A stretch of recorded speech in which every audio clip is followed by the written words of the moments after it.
모든 성장이 다 나쁜 것은 아닙니다. 그러나 모든 성장이 다 좋은 것은 아닙니다. 성장했다고 다 합리화가 되는 것은 아닙니다. 한국교회 성장은 여러분 반성해 볼 필요가 있습니다. 옳은 철학과 바른 신앙의 결과로 얻어진 성장인가, 아니면 왜곡된 인간적인 수단과 방법을 써서 된 성장인가를 비판해 봐야 되는데, 물론 전자도 많지만 여러분 최근에는 후자 쪽이 참 많습니다. 불행히도 우리 한국교회 성장은 알곡과 같은 성장이 아니라 쭉정이와 같은 성장입니다. 교인들의 잘못된 욕심으로 말미암아 그 욕심을 부추겨서 충성을 유발하고 그 충성으로 이룬 성공이기 때문에 성장의 품질이 매우 나쁩니다. 교인들의 잘못된 욕심으로 말미암아 교회가 성장하자 악순환이 거듭됐습니다. 교회가 성장하니까 욕심이 더 커졌습니다.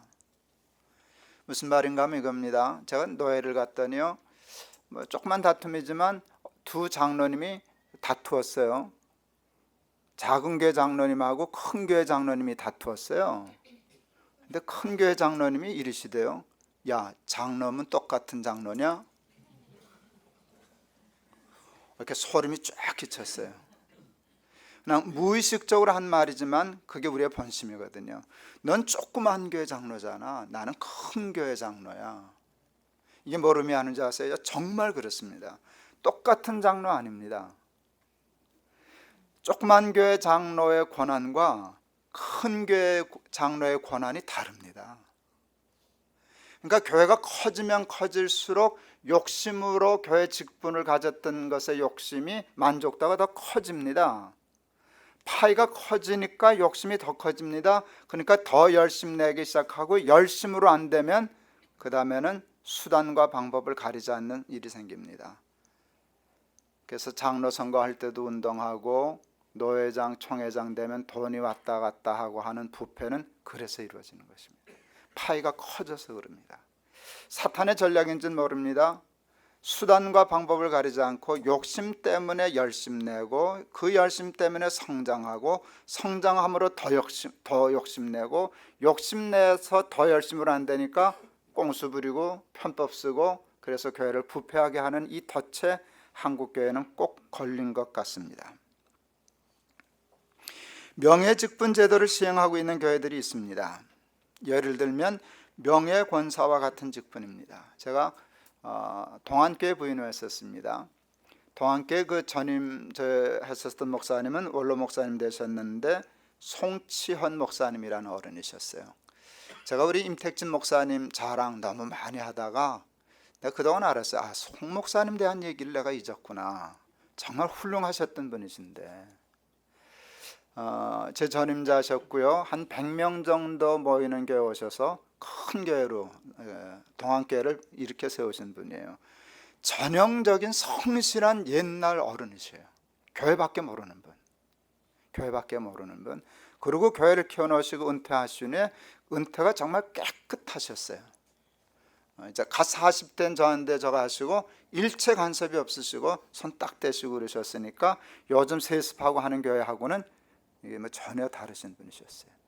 와보니까 교회가 얼마나, 목사님이 얼마나 마음과 뜻과 정성을 다 쏟아서 교회를 이렇게 만들어 놨는가, 이렇게 보면 알겠어요.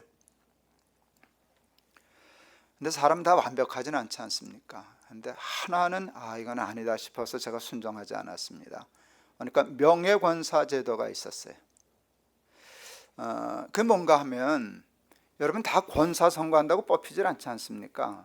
그러니까 몇 사람은 권사가 되고 대부분은 권사가 못 되고 늙어가시는 거예요. 근데 어떤 사람은 50에도 권사가 되는데 어떤 분은 70에도 집사라고 부르는 걸 계급적인 인식이 있으니까 불편한 거예요. 그래서 교회가 아주 좋은 법을 만들었는데, 편한 법을 만들었는데 무조건 60만 되면 다 권사로. 할머니들 되게 좋아하셨어요. 명예권사가 돼도 명예권사님이라고 부르나, 그냥 권사님 부르니까 뭐 다 똑같아 보이니까 집사 소리 안 듣고, 그래서 되게 좋아하셨어요. 근데 제가 가서 발표했어요. 이제까지 당회가 해서 한 분은 권사라 부른다. 그런데 이제부터는 명예권사 임명하지 않는다.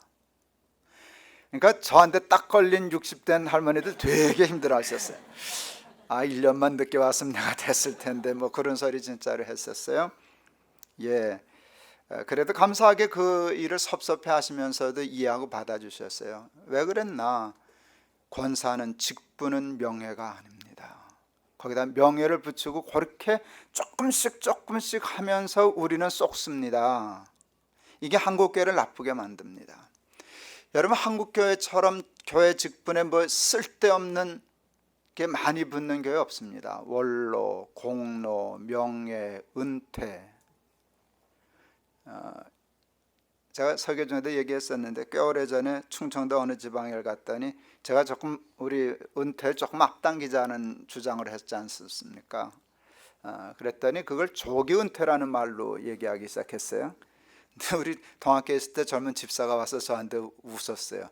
65세가 무슨 조기입니까? 만기도 만만기지.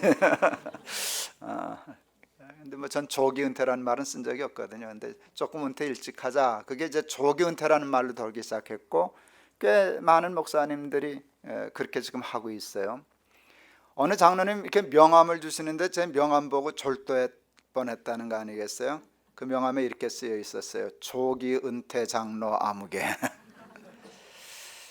우리는 그 타이틀에 그렇게 연연해요. 그러니까 원로, 공로, 명예, 은퇴, 뭐 사역, 또 뭐 조기 은퇴. 이게 여러분 한국교회의 병 같습니다. 병 같습니다.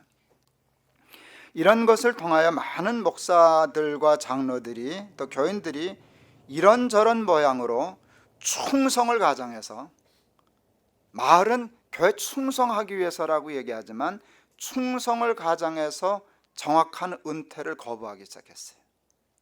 장로가 은퇴가 돼도 원로라는 은퇴라는 타이틀 가지고 이렇게 선을 하나 대고 있고요. 목사도 마찬가지고요. 왜 그럴까요?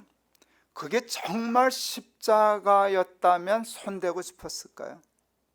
손대고 있으면 있을수록 부담스럽고 손대고 있으면 있을수록 손해나고 고생스럽다면 하나님 은퇴시켜 주셔서 고맙습니다 하고 손 딱 댔을 텐데, 아까 얘기했지 않습니까? 욕심으로 말미암아 열심 내고 열심으로 말미암아 성장하고 성장으로 말미암아 더 욕심내서 떠날 수 없을 만큼 되니까 나 무시하면 안 돼, 나 아직도 고난 있어, 나 아직도 영향력 끼쳐야 돼. 전 그거라고 해석했습니다. 그러니까 교회가 절대로 건강해질 수 없습니다. 그 대표적인, 그래서 제일 저가 한 것이 결국은 부자 세습이라고. 교회가 사교회화 되기 시작했습니다. 여러분, 이런 일은 지금 교회밖에는 남아있지 않는 세상 사람들조차도 이해할 수 없는 제도입니다. 세상은 불완전하지만 점점 민주화되어 가고 있고 상식화되어 가고 있습니다. 이 땅의 민주적인 사고방식을 퍼뜨린 복음의 능력이 도리어 교회를 봉건주의화해 가고 있습니다. 계급화해 가고 있습니다. 세습까지 이르게 되니까 몰상식한 교회가 되고 말았습니다. 원로만 해도 그렇습니다. 여러분, 혹시 원로교장이라는 말 들어보셨습니까? 저희 교인들, 장로님들 중에도 교장하시던 분 꽤 있는데, 여러분 교장할 때까지 그분은 학교 졸업하고 선생 돼서 평생을 바쳐서 교장하다 끝나는 분입니다. 목사 못지않게 목사가 교회 충성하든 그분도 학교와 자기 직장에 평생을 충성하고 그것밖에 모르고 그러고 은퇴하시는 분입니다. 은퇴하면 그냥 연금은 받으시겠죠. 그러나 그 학교에 출근은 안 합니다. 당연히. 거기에 무슨 원로교장 이런 거 없습니다. 공로교장 없습니다. 무섭게 끊습니다. 그리고 그 다음 교장이 그냥 자기 일을 해서 학교를 보존해 나갑니다. 근데 우리는 뭐 자꾸 이렇게 끼어듭니다. 이거 없는 제도입니다. 다 충성이라고, 죽도록 충성하려고 그런다 그러지만 아닙니다. 뭔가 자기가 없으면 안 될 것 같고 자기가 놓을 수 없고 하는 그런 미련 때문에 그러는 일인데, 이런 것들이 교회를 건강하게 하지 못합니다.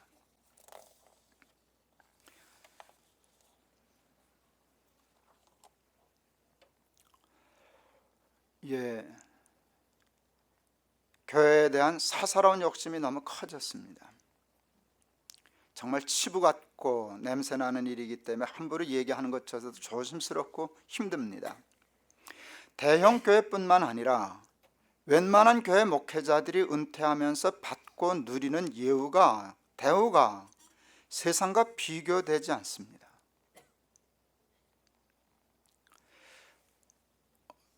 보통 직장에서도 평생 제가 하면 퇴직금 받으시죠? 거기는 어떤 상식적인 선이 있죠. 근데 교회는 그 상식을 조금 넘어서고 있는 게 아니라 많이 넘어섰습니다. 주의 종을 잘 섬기면 복을 받고 이런 개념이 팽배해져서 경쟁적으로 다른 교회는 이만큼 해드렸는데 이렇게 하면 우리가 잘못하는 게 아닌가, 수치스러운 게 아닌가 이러면서 경쟁이 됐는데 상식을 많이 벗어났습니다. 실제로 제가 어느 목사님으로부터 전화를 받은 적이 있습니다. 그 전화를 받고 제가 부끄러웠습니다. 저분이 나를 그 정도 목사인 줄로 알고 있구나. 예를 들면 이것입니다. 한 200명 모이는 교회인데 목사님이 은퇴하시는데 그 교회가 그 목사님 퇴직금을 해드릴 돈이 없다는 거예요. 그러니까 높은 뜻 교회 부목사 중에 누구 한 분을 담임 목사로 보내고 높은 뜻 교회가 그분 목사님 퇴직금을 드릴 수 있게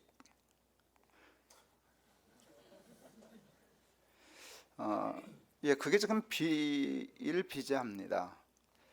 5억 정도 내면 교회 와서 하라고 그러면서 애들 말로 뻥을 치시대요. 전 숫자가 얼마나 정확하고 민감한 사람인데 교인이 몇 명이고 1년 재정이 얼마고 그거를 얘기해요. 내가 속으로 웃었어요. 그러면 죽어도 남겠구먼.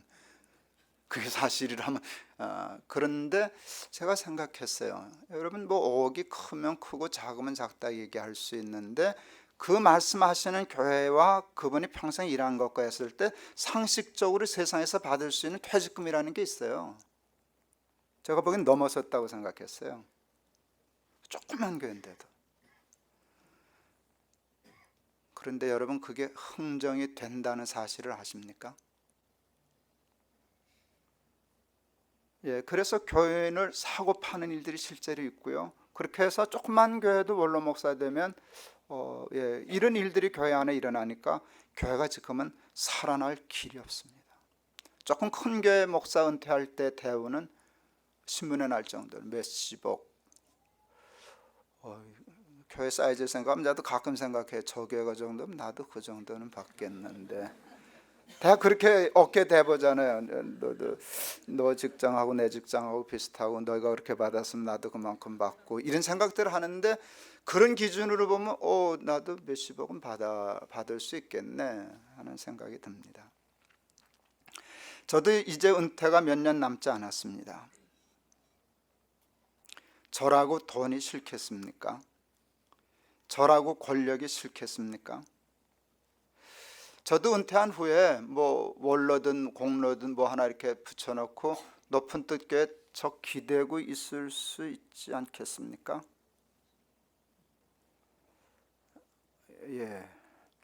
저도 우리 아들이 다행히 신학 졸업반인데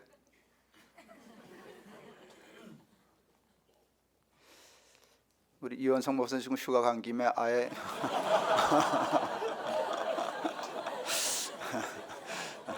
살짝 밀어내고 우리 아들 좀 갖다 놓으면은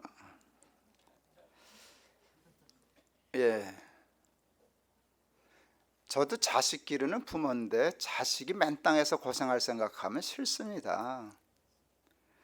여러분 우리 씨앗시대여 교회만 해도 이제는 큰 교회입니다. 여기에 담임이 된다는 것은 땅 짚고 헤엄치는 겁니다. 다시 말하면 물에 빠져 죽지 않는다는 소리입니다. 근데 그냥 땅 안 짚으면 얘가 헤엄치면 사는 거고 못 치면 죽는 상황에 빠지는 겁니다.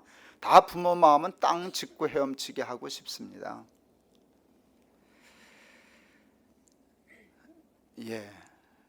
그러나 여러분, 그런 것들은 주를 따름으로, 자기를 부인하고 주를 따름으로 얻게 되는 구원과 구원의 축복과 비교할 수 없습니다. 그 삶이 주는 승리와 성공과 행복은 그것을 버림으로, 부인함으로, 그리고 좁은 길이지만 하나님의 식을 고집함으로 얻게 되는 축복과 비교할 수 없습니다. 세상의 유익과 자랑이 배설물과 같이 여겨질 그 구원의 복은, 하나님 나라의 복은 자기를 부인하는 십자가를 져야만 얻을 수 있는 것입니다. 주를 따라 사는 삶이 참 경이롭습니다. 동안교회에서 저는 세속적인 개념이지만 세속적으로만 평가하면 저도 성공했었습니다. 그런데 얽힘에, 정말 얽힘에 어느 날 그거 내려놨습니다. 하루아침에 내려놓고 높은 뜻 순위교회 개척했습니다. 그랬는데 속된 표현 써서 좀 오해할 수 있지만 횡재했습니다. 큰 거 내려놨는데 어느 교회가 더 낫고 그런 게 아니라 제 목회적인 모든 일을 볼 때는 동안교회 좋았습니다. 동안교회 지금도 좋은 교회입니다. 훌륭한 교회입니다. 근데 제 마음이지만 저는 높은 뜻 교회가 더 좋습니다. 그거 어떻잖아요. 그러니까 놔서 잃어버린 줄 알았는데 얽힘에 놨는데 얽힘에 더 좋은 걸 받았습니다. 이게 학습이 됐습니다. 조금 이런 거구나 싶었습니다. 어느 날 높은 뜻 순위교회 얽힘에 내려놨습니다. 하루아침에 내수를 나누고 손 뗐습니다. 잃어버린 줄 알았는데 저 지금 잃어버리고 쫄딱 망했죠? 아니요, 저는 지금이 제일 좋습니다. 모든 면에서 힘도 더 생기는 것 같고요, 마음도 더 좋고요. 비교할 수 없습니다. 높은 뜻 숭의교회를 이렇게 혼자 담임 목회할 때하고 지금하고 제 마음의 상태는, 그러니까 얽힘에 제법 큰 건 알아놨는데 잃어버린 게 제가 있어요, 없어요? 저는 없습니다. 잃어버린 게 있어야 제가 일단 잃어버린 거 없습니다. 그러면 바보 아니면 이제는 기대가 되겠죠. 제가 은퇴할 때 정말 그런 허튼 짓 하지 않고 깨끗이 버릴 수 있다면, 그러면 그때는 또 무슨 세상이 열릴까 궁금합니다. 많은 분들이 그래요. 교회에 대해서 무책임한 거 아니냐고, 높은 뜻 교회에 대해서 너무 무책임하게 내팽개치는 게 아니냐고. 근데 그렇지 않습니다. 여러분, 높은 뜻 교회를 시작할 때 하나님이 그래도 부지깽이 같은 저를 들어 쓰셔서 사용하셨잖아요. 그러면 때가 돼서 이젠 넌 다 했으니까 느보산으로 가, 이젠 그만 놀아, 쉬어. 그러면 여러분, 교회 주인이, 우리는 입만 떼면 하나님이 주인이신 교회, 하나님이 주인이신 교회 그랬는데, 주인이 당신의 교회를 내버려 두시겠습니까? 예비하신 하나님의 사람들 또 쓰셔서 또 저처럼 쓰시면 또 교회가 되지 않겠습니까? 그러니까 여러분들도 걱정하실 거 없고 저도 걱정할 거 없고, 걱정하지 않고 미련 부릴 것 없이, 저는 그렇게 궁금해 죽겠어요. 빨리 가보고 싶어요. 그래서 한 걸음 한 걸음이지만, 작은 일이지만 학습이 되어가는 것 같아서 너무 기뻐요. 자기를 부인하는 게 쉬운 것은 아니지만, 권리 주장하지 않고 욕심 부리지 않는 게 정말 제일 어려운 일이지만, 어쩌다 실수를 한번 했더니 좋더라, 한 번 더 해봤더니 확실하더라. 그러니까 이 말씀 맞아. 나를 따라오면 너 살아. 근데 나 따라오려면 부인해야 돼. 거기에 얽매이면 안 돼. 시시한 배설물에 욕심내면 정말 하나님 나라는 못 얻지. 둘 중에 하나예요. 이거 잡을래, 이거 잡을래. 전 이거 안 잡을래요. 이거 잡을래요.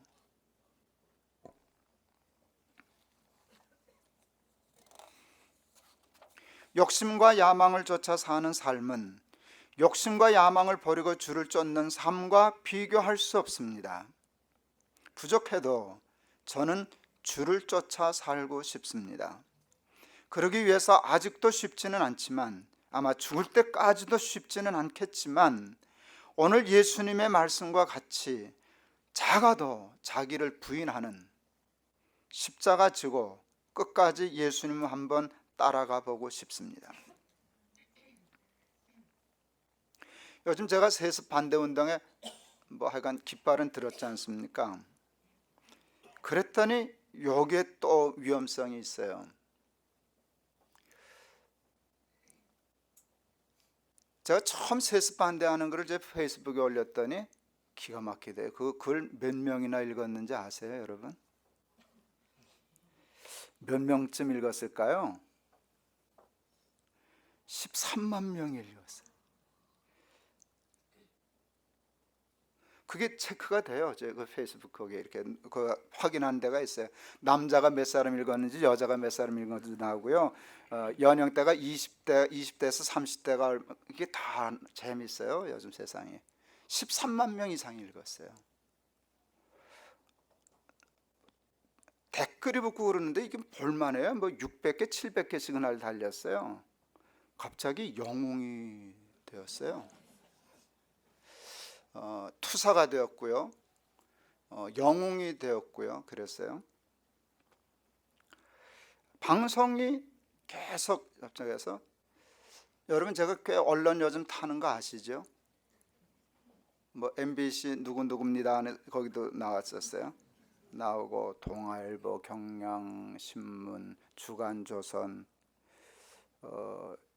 내일 방송 나온다던데 KBS 텔레비전, MBC에도, 거기는 제가 인터뷰할 시간을 놓치니까 그냥 제가 그 라디오 인터뷰한 걸 따서 놨는데 그 아나운서 멘트가 너무너무 웃겼어요. 여러분 기억하신지 모르겠어요. 또 다른 한국의 거물인 아무개 목사는 이러고 나왔어요. 내가 거물이 되었어요.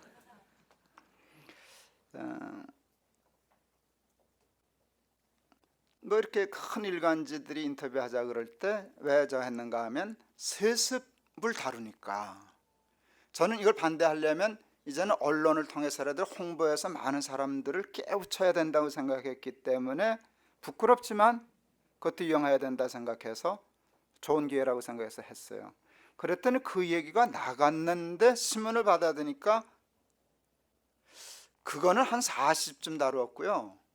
김동호가 한 60쯤 다뤄졌어요. 사진부터 커요. 그리고 거의 꽤 큰 절반 이상 차지한 기사였지 않습니까? 이번에 경향신문 또 하는데 또 그랬어요. 사진들 크게 내고. 그때 제가 생각했어요. 제가 설교하고 늘 조심하는 일인데요. 사탄이 예수님을 시험할 때 두 번째 시험을 기억하실 거예요. 성전에서 뛰어내리면 천사가 너를 발붙들어 줄 거다. 천사가 발붙들면 예수님은 스타가 돼요. 영광을 얻어요. 사람들 따라다녀요. 이게 왜 문제일까요? 그러면 십자가를 질 수 없어요. 예수님이 영광받고 스타가 되었기 때문에 우리가 죄사함 받은 게 아니라 예수님이 십자가에 달려 돌아가셨기 때문에 죄사함 받고 구원 얻었는데, 사탄은 그걸 돌리려고 그러는 거예요.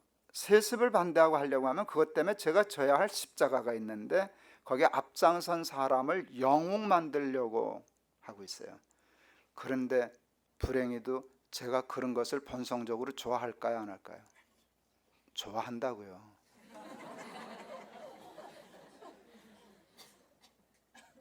안 그런 척 하는 것뿐이지 그게 왜 싫겠어요? 그게 얼마나 위험한 일인데요. 거기 깜빡 쏘가서 넘어가면 이 운동은 끝나는 거예요. 그냥 저 잘난 맛에 하고서 그냥 세습이나 이거를 다 이용해 먹고 저 하나 스타 되는 일로 그러면 끝나는 거예요. 그러면 설득력이 없어지는 거예요. 그렇게 하면 힘이 없어지는 거예요. 하여간 그게 돈이든 명예든 권력이든 욕심에 눈 멀면 그날로 바보 됩니다. 그래서 예수님이 얘기하세요. 너 끊임없이 너는 아니라고 부인해야 돼. 너 거기 쏘가 넘어가면 안 돼. 그래야 나를 따라올 수 있어. 돈이든 명예든 권력이든 영광이든 간에 욕심에 눈이 멀면, 자기에게 집중하게 되면 어리석어집니다. 어리석어지게 되면 실상을 보지 못하게 됩니다. 자꾸 허상을 보게 됩니다. 그렇게 하면 신기루를 쫓아갑니다. 뭐 있는 것 같은데 가보면 없습니다. 그거 쫓아가면 죽습니다. 말씀 마치려고 합니다. 사랑하는 교우 여러분, 남의 얘기 신나게 했네요. 첫 시간 얘기했죠. 나는 저 세리와 같지 않음을 감사하나이다. 이 자세로 설교했으면 전 잘못한 거예요. 그 마음으로 들으셨으면 여러분도 잘못 들으신 거예요. 얘는 그렇게 들었지만 우리는 딴 사람입니까? 우리도 다 똑같이. 대형교회 비판할 때 많은데요, 가만히 이렇게 볼 때 이제 조금 할 때 비판해요, 대형교회를. 그런데 저 사람들 대형교회 되면 아무 소리 안 할 사람인데, 자기가 못해서 이렇게 저거 하는 것이지 그 마음속에도 그 똑같이 되고 싶어 하는 마음은 있는 사람이 더 그럴 수도 있어요. 그러면 그건 자격 없죠. 근데 대형교회든 개척교회든 여러분 욕심은 다 있는 거예요. 그 욕심을 이루었느냐 못 이루었느냐라는 차이들이 있는 것뿐이지, 이룬 사람도 욕심이 있는 거고 못 이룬 사람도 욕심은 있는 거잖아요. 그러면 포커스가 자기면 결국 무너질 것이기 때문에 이 설교는 아무개 들었으면 딱 좋을 걸, 그 설교 아니라 다 제가 들어야 하고 여러분이 들어야 할 설교인 줄 믿습니다. 나름대로 내가 허상 아닙니까? 그래서 예수님 말씀하지 않습니까? 너 부인해야 돼. 그 쓸데없는 욕심에 사로잡히면 바보 돼. 그래야만 나를 따라올 수 있어. 누구든지 나를 따라오려거든 자기를 부인하고 자기 십자가를 지고 나를 쫓을 것이니라. 나를 따를 것이니라. 이 말씀이 오늘 저와 여러분에게 주시는 살아있는 하나님의 말씀, 음성이실 수 있기를 바랍니다. 하나님을 쫓아야 삽니다. 하나님 놓치면 죽습니다. 기도하겠습니다.